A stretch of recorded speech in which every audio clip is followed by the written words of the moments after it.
effectivement de savoir si c'est pertinent, c'est de savoir si c'est totalement indispensable, parce que c'est une réalité. Si on regarde les dialogues que peut avoir Amundi avec les sociétés françaises, on couvre déjà plus de 90% du CAC 40 et quasiment les trois quarts du SBF 120. Donc le dialogue entre les investisseurs et les émetteurs est clairement une réalité. Alors après, vous comparez la situation de la France à celle du Royaume-Uni et des États-Unis. Je pense qu'on ne peut pas mettre ces deux pays dans le même groupe. Effectivement, le Royaume-Uni est peut-être un peu en avance puisqu'ils ont commencé cette pratique du dialogue bien en amont.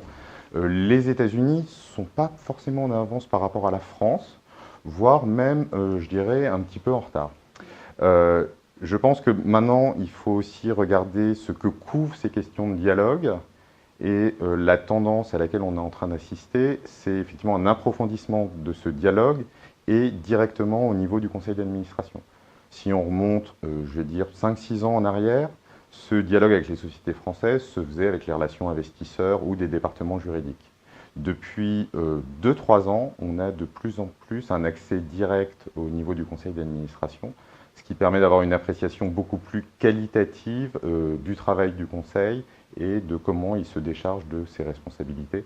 Et je pense que ce mouvement va continuer et c'est effectivement le seul moyen d'avoir une véritable appréciation de la corporate governance et de sortir du box ticking qui est parfois reproché aux investisseurs.